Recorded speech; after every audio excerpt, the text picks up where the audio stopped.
夫君，我在沉思你的英灵，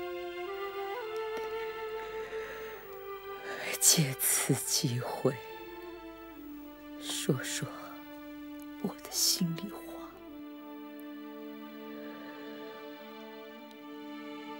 你看到台湾今日的形势了吗？如今是冯锡范独断政务，他以重臣之位，以亲之名，挟客双而弄权。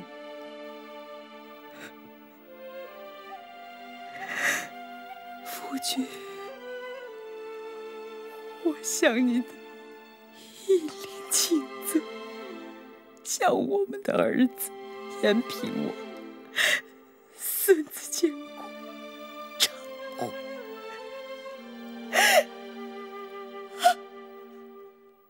保佑我！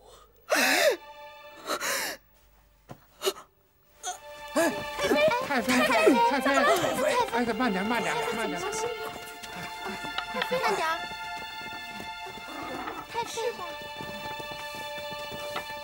太妃吧。太妃，太妃，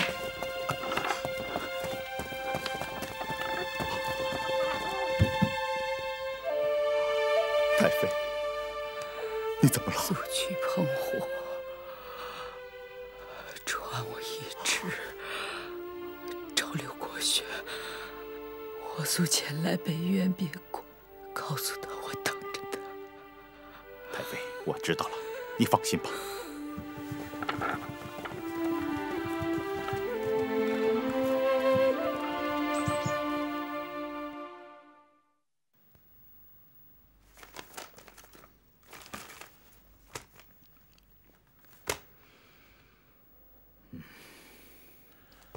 皇上，福建水师提督万正色的折子批复了吗？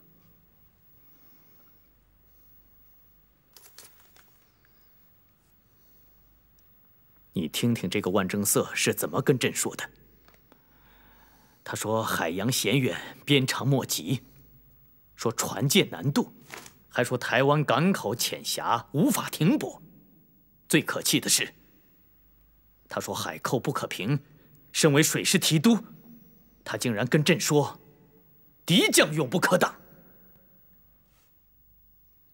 你再念念那个八旗兵驻福建总将军喇哈达的奏折。这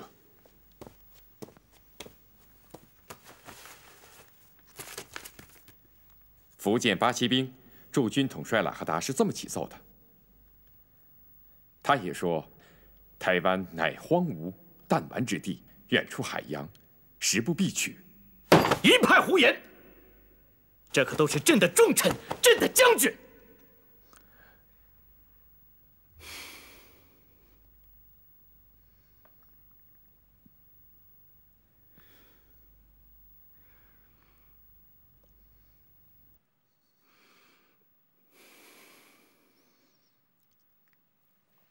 你坐吧。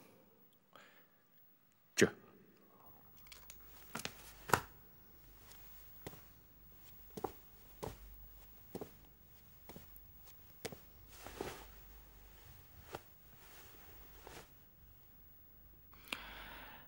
朕想来想去，想不明白，为什么宗室亲王和朝中重臣就非得逆着朕的意思行事呢？这个。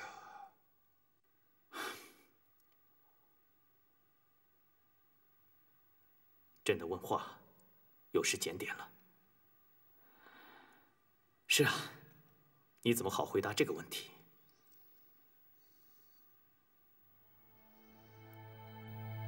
吴启觉呀，你在朕身边多少年了？16年了。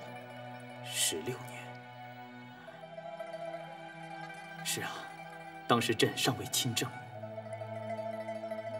朝政大权握在辅政大臣鳌拜的手里，真是惶惶动人。当时只有你守护在朕的身边。一转眼10几年过去，朕已经抚育天下，可还是惶惶度日，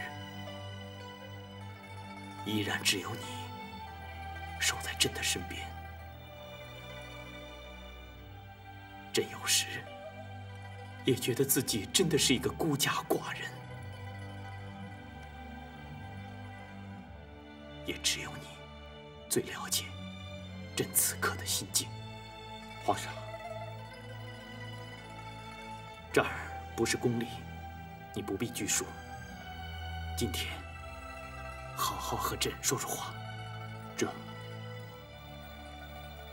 吴启觉，你觉得这海贼到底能不能招抚？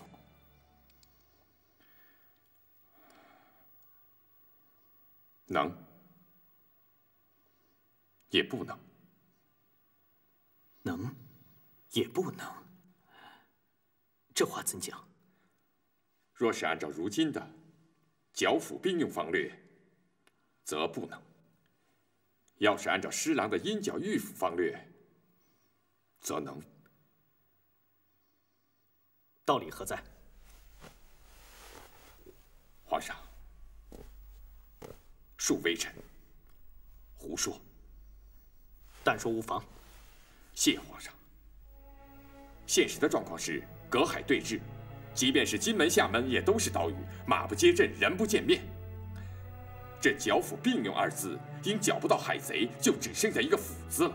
于是朝臣边将就把他们的目光盯在一个抚字上，能不能招抚海贼，就只是皇上的事了，只是派往台湾使者的事情，与他们没有任何干系，因此他们不用负任何责任，不会有任何闪失。只剩下皇上一个人着急了。是啊，都愿意过好日子，都是贪图安逸，都变成了吃皇粮不办事的主。接着说。而台湾海贼视海自固，皇上施恩招抚，他们硬是以自立乾坤4字要挟，朝廷不答应，他们就不服。朝廷若是答应他们自立乾坤，那就不是抚，而是卖了。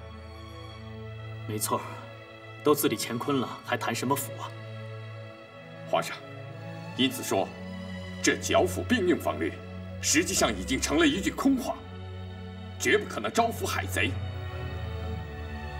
施琅提出的因剿御抚的方略就完全不同，它是一个剿字当头，要求朝臣边将把他们的目光、心力、智力还有精力都放在一个剿字上，准备打海战，打前所未有的海战，打破釜沉舟的海战，打必胜必克的海战。海贼若不救抚，那就用武力消灭他们。为了打赢这场海战，兵部当全力保证兵源，户部当全力调集粮秣，吏部当精心挑选良将，总督巡抚当全力动员百姓，边将当全力训练精兵，还有文臣武将都得在这个剿字上尽力。尽职尽责者当受到奖赏，失职渎职者要受到严惩，在声势上就造成了压倒台湾的气势，使台湾失去视海自固的侥幸心理。那么议和就定能成功。说得好，说得好啊！朕没有想到，朕身边原本就有一个侍郎，就有一个因剿御抚策略的护庸者。吴启觉，朕小看你了。看看来当初你没白替侍郎向朕递奏折啊。可是你说，如此浅显的道理，为什么这些宗室亲王，还有朝廷的重臣，他们就不明白？这个，皇上，那是因为他们都是亲王重臣，他们之中，也许有一些人是出于忧虑祖业、忧虑社稷，对施琅不信任；还有一些人是因为他们地位显赫、养尊处优、衣食华美、志得意满，别无所求。他们心里都明白，台湾的得失与他们没有什么干系。没有台湾，他们还是亲王重臣；攻取台湾，他们也是亲王重臣；失去台湾，他们还是亲王重臣。他们心里有数，失去台湾，天下的百姓咒骂的不是他们，后世的子孙咒骂的也不是他们。因此，他们的鼓噪反对和迟疑不解，或是出于真诚，或是出于做作，这些都不重要。重要的是皇上，是皇上的不疑不惑，是皇上的决断，是皇上的天纵英明，是皇上的刻意图强，是皇上的壮志雄心。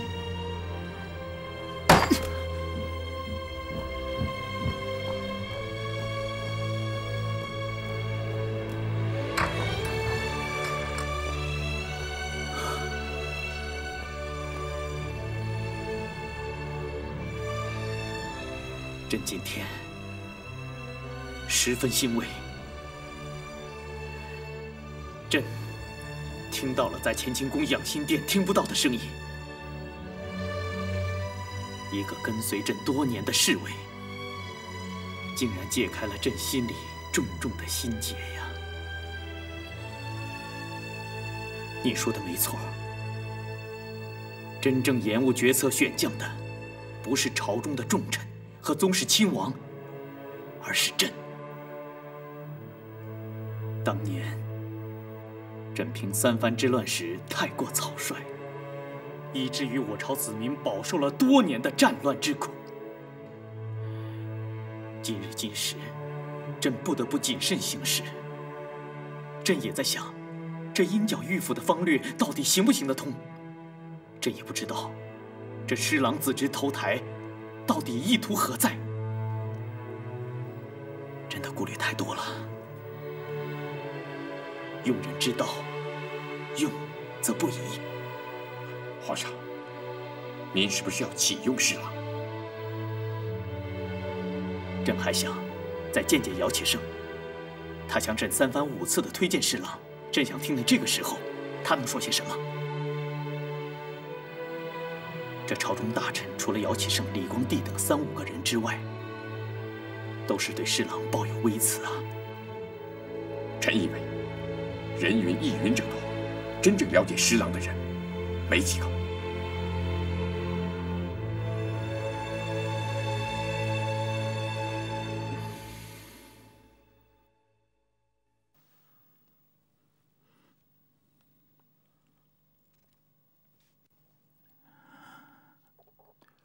怎么样？我病自知，是肾气不足，全身浮肿，不会立即死去的。大家散去吧。太妃的病情应告知延平王和侍卫冯锡范大人。我的病状，别让东宁府知道，以免打扰延平王和冯锡范处理政务。下去吧。是太妃。下去，都下去。我得此之症，孟先生数月操劳，极力缓解，感念在心。谢先生了。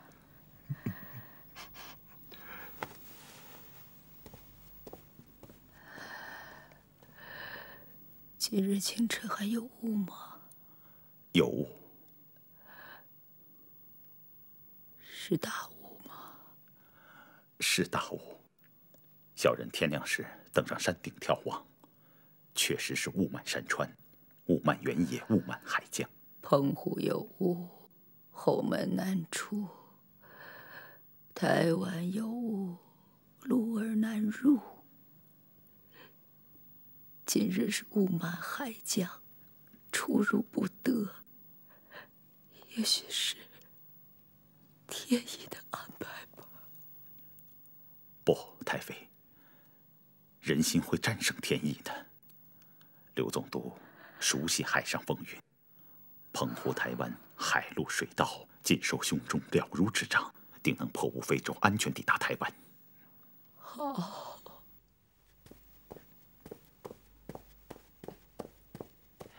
禀报太妃，侍卫冯锡范来到北园别馆，他特来向太妃请安。他消息倒很灵通，还是找上门来了。臣已代太妃赞扬了冯侍卫的心意，并当家说太妃近来病情稳定，情志极佳，饮食有增。昨夜与侍女一齐维系，睡得晚了一些，并传出谕旨，今日不接见任何官员。可冯侍卫说是奉延平王之旨，有极为机密重要的政情，请太妃裁定。太妃，助理在。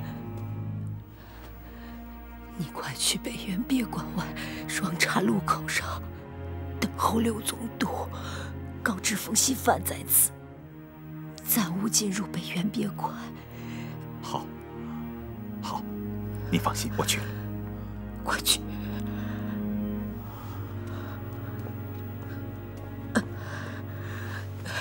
不要起来！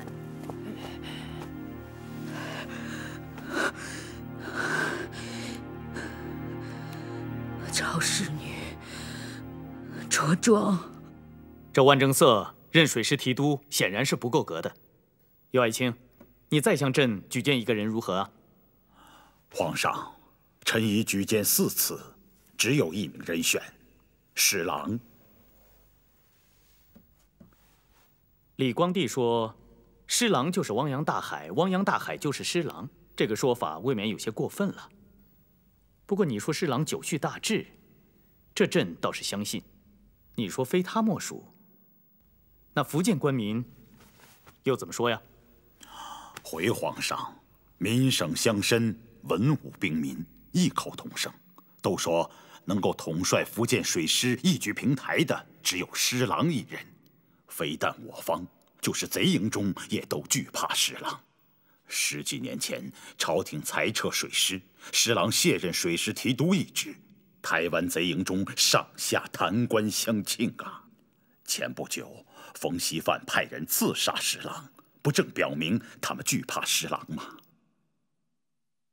你到京城先去拜会的是何人？回皇上，臣一到京城征尘未息，就去拜见了施琅大人。那朕问你，你进了京城，一不拜会恩师，二不拜会当朝首辅大臣，而是一头扎进了施琅的府邸，是何居心呢？回皇上，那是因为臣跟施琅在对台方略上所见相同，自然有探讨的引力。此外，臣对施琅的为人仰慕已久，想结识他。可知施琅有一子在台湾，且封了侯，有无此事啊？回皇上，确有此事。这就难怪朝中大臣们对启用施琅持有这么多的反对声浪了。他毕竟有一子在贼营中从逆，并非空穴来风啊。皇上，施琅虽有一子身陷敌营，可他却有6个儿子在京城啊。若是怀疑施琅因一子在台而会心生降敌之意，那么他就不顾在京城的6个儿子和100多口家眷的身家性命了吗？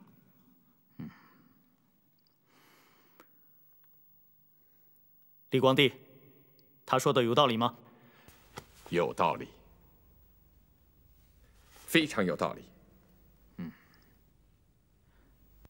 谁要是交了姚启圣这个朋友，真是他的福分呐。据朕所知，你们才是1天的朋友吧？回皇上，臣跟施琅交友虽只有1天，可却是心仪已久、深交多年了。臣还有一个保证：侍郎的儿子石世宗不仅不会降贼，日后还可能成为功臣。那你敢用你的顶戴花翎来替侍郎担保吗？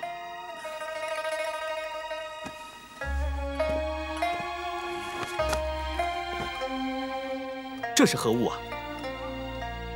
李光地，你看一下。这。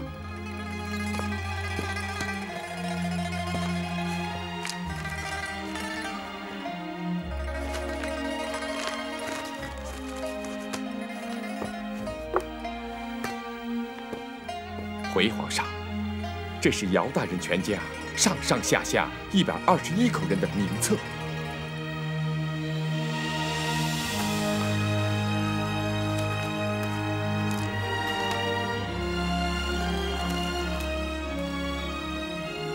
姚爱卿，你这是何意呀？回皇上，臣不只愿意顶戴花翎和一世功名担保，臣还愿意全家老少121口人的性命担保。若是日后侍郎有辱朝廷，但请皇上灭我姚氏满门。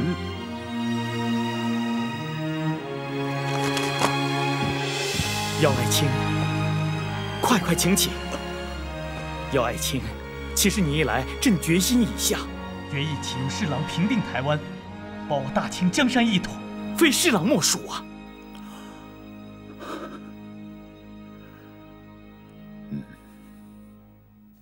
大人，老太妃不好对付啊，竟以仆役之躯把竹林庇护于北园别馆，在非常事变中使出奇招，把兵权交给了刘国轩呐。所以，我如坐针毡，寝食不安呢。嘿嘿，大人天赐良机呀！这个女人病倒了，快死了，该趁时弄水弄火了。一切都决定于今日清晨的这次会见，我要探个虚实。洪将军请留步，太妃单独召见冯大人，请。是。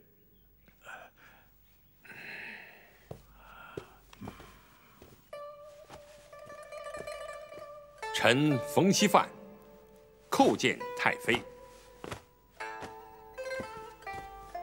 敬祝太妃圣体安康。啊，谢冯侍卫挂念，病逝之内，不必多礼，请起来吧。谢太妃。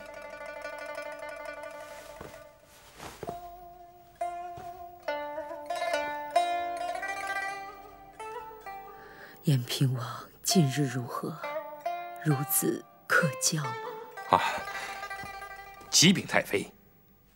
延平王虽然年幼，但天纵英明，聪颖好学，已熟悉全部政务。每天卯时召对群臣于东宁府，勤政勤劳，绝事得当，深受大臣们的敬仰。今日清晨，臣来北园别馆请安，延平王还特谕臣来转奏太妃。理政之时，常思慈恩训诲，渴望太妃病情痊愈，驾临东宁府赐恩训导。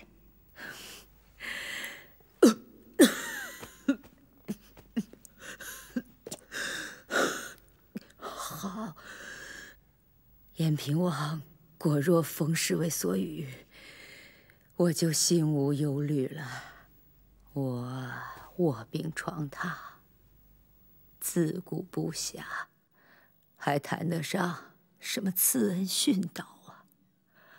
我是心有余而力不足。其实王室家事，就你我二人身上，原是一体。延平王客双是我的亲孙子，也是你的女婿。我想冯侍卫对他的疼爱和关心，不会比我这个老而无用的老婆子少。今后所有教导延平王的事，全拜托冯侍卫操劳了。啊，太妃拜托之事，折杀老臣，臣断不敢因太妃恩赐而僭越，唯有以忠于先王、忠于太妃之心，辅佐延平王以成大业。太妃，今臣来此，除请安之外，更有一桩机密要事相告。什么事？朝廷有人图谋不轨，恐是奸细。图谋不轨的人是谁？冯侍卫，你大胆地讲。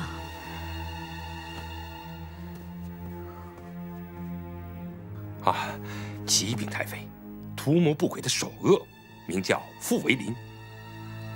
傅维林，就是那个宾客司能说会道的秀才。啊，正是此人。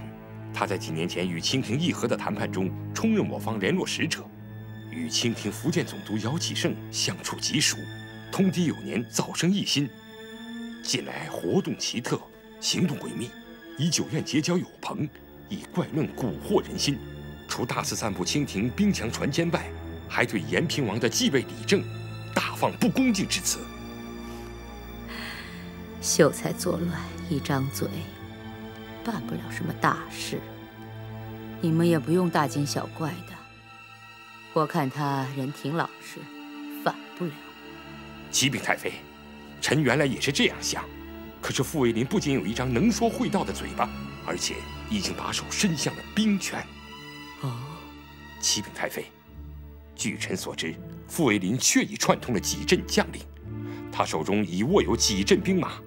果一中镇副将杨德，游兵镇中营周烈，后镇中军徐其昌，必须镇参将洪存光，连为前镇守备吴传，都成了傅维林酒桌上的常客，厅堂上的密友。据说，连刘国轩总督身边的林升将军，也闻傅维林之说而流涕叹息。太妃，他们准备在施琅进犯时举世内应，卖主求荣啊！如此一桩关于台湾未来的大奸大案，你有何证据？太妃，这是依据建威后镇朱友等人检举揭发写成的书奏，奉延平王之谕，恭承太妃裁决。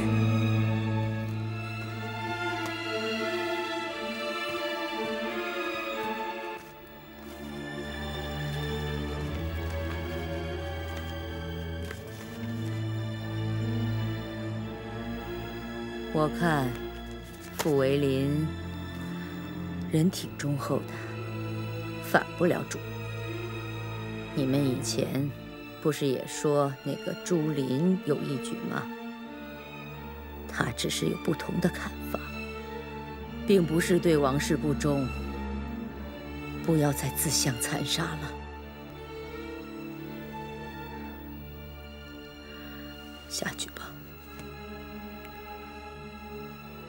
姐，太妃圣安。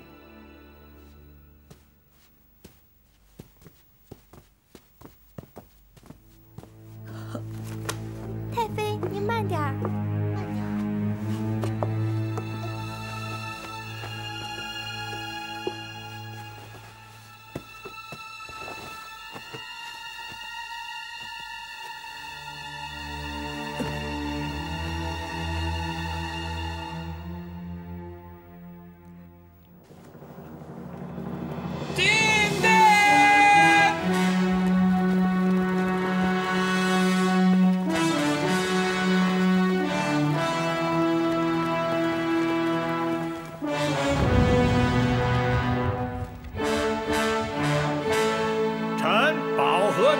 学士李卫奉旨赞襄述政，奉宣伦音。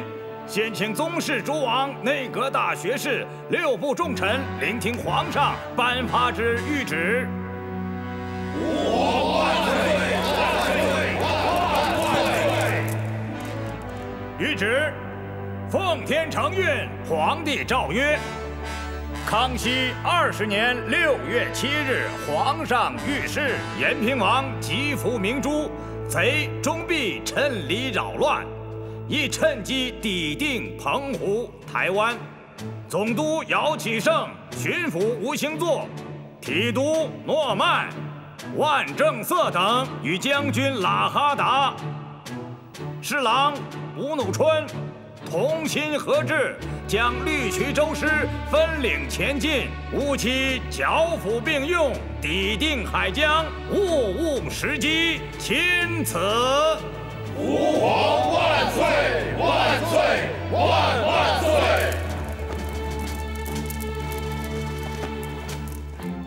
要打仗了，内阁及6部首务务必全心全意地投入打仗，为打赢这场战争竭尽全力。兵部应立即派出飞骑，火速传译福建总督、巡抚、提督及8旗兵马驻闽将军，令其演练水师，准备战船利箭，待命出发，严惩海匪。吏部当精心考察将领官吏，敢打敢胜者晋升，畏缩怯战者淘汰。户部应全力集结粮秣，保持供应，保证战争所需。朝廷文武官员从即日起，务必在打仗2字上振作起精神来。请问吏部尚书巴泰大人，现任福建水师提督万正色将军能胜任其职吗？请问中和殿大学士兼兵部尚书涂海大人，兵部同意福建水师提督万正色将军所奏，断定施琅子侄归降台湾，有何依据？依据是探子的密报和万正色将军的推测。请问兵部侍郎吴努春大人，难道你就能保证万正色将军的推测不含有嫉贤妒能的动机吗？这个我不能保证。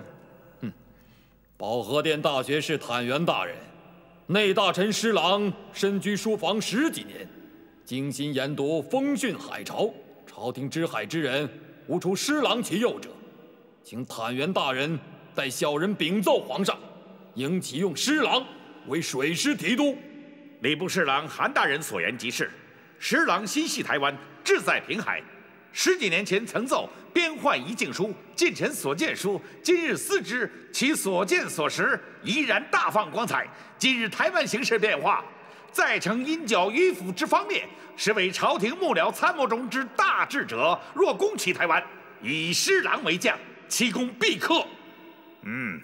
武英殿大学士端范大人之论发人深思啊，与刑部侍郎汤斌大人、礼部侍郎韩大人相议相彰，均可整理成书，上呈皇上来阅。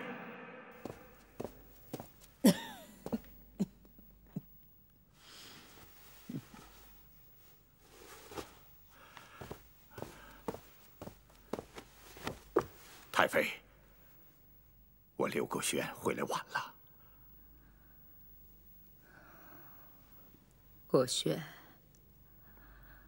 近来各镇军心如何？全军斗志尚可，只是有些阵营萌生混乱之状。一是有些将领对朱林叛逆一案存有疑心，存有怨愤；二是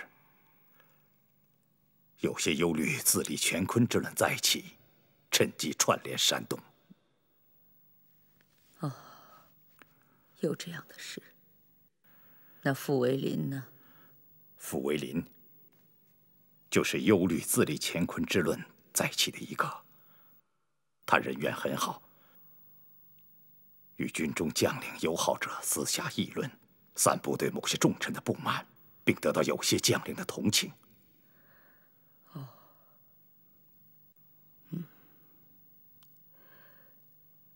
国轩，你说施琅真能再起吗？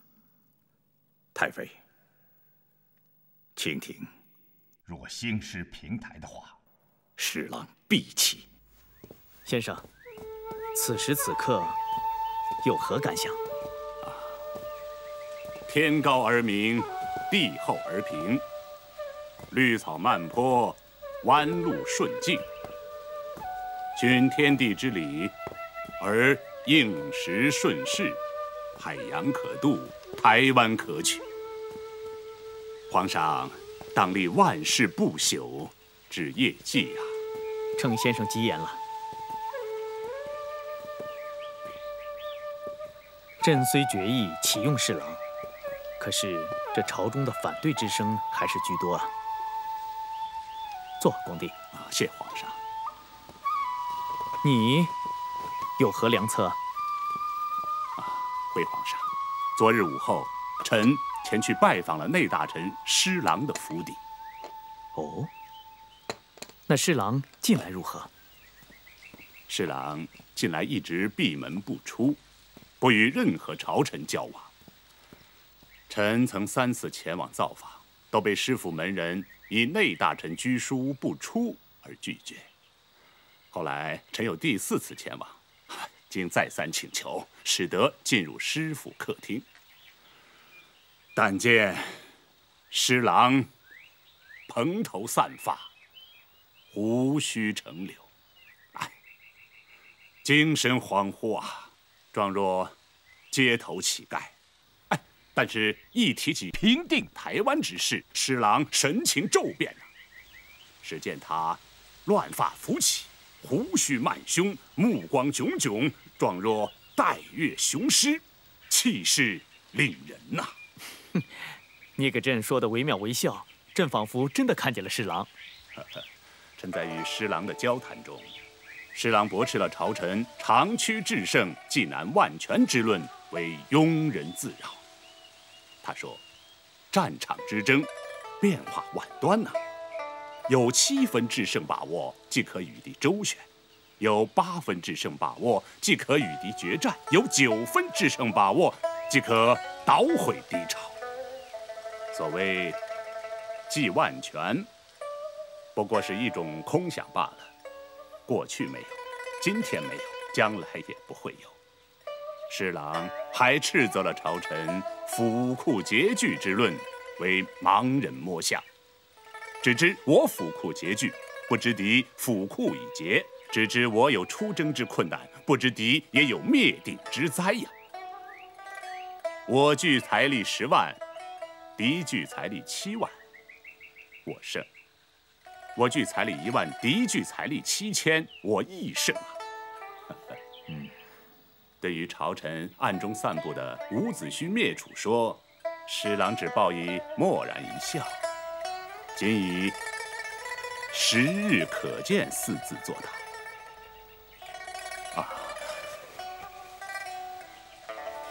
并将他的书奏托臣转呈皇上。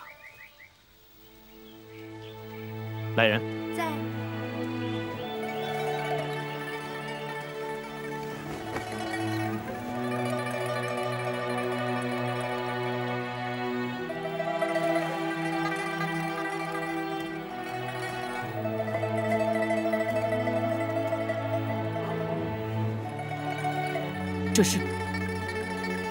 这是进军台湾所用的海图啊！正是。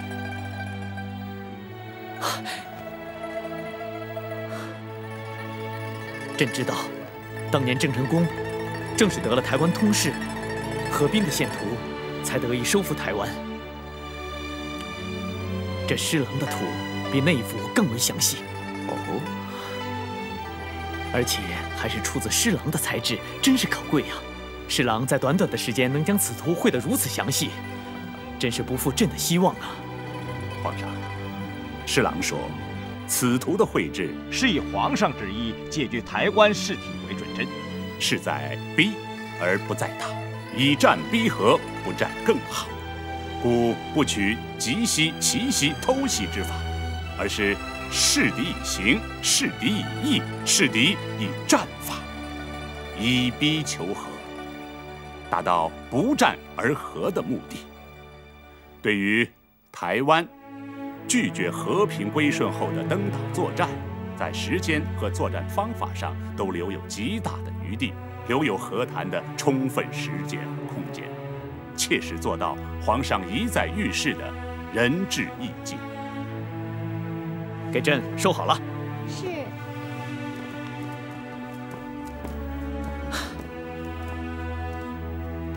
这个侍郎是真的知道如何作战呐。他更知道朕以战求和，更求不战而和的意图。这就是侍郎比朝廷中的其他将领高明之处，也正是朕最为欣赏之处。凤凰于飞，嗷嗷其语，翼负于天。该是凤凰展翅高飞的时候了。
他说海寇不可平，身为水师提督，他竟然跟朕说，敌将永不可挡。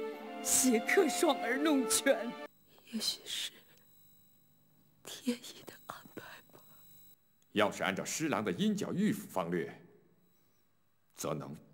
臣还愿以全家老少121口人的性命担保，准备打海战，打前所未有的海战，打破釜沉舟的海战，打必胜必克的海战。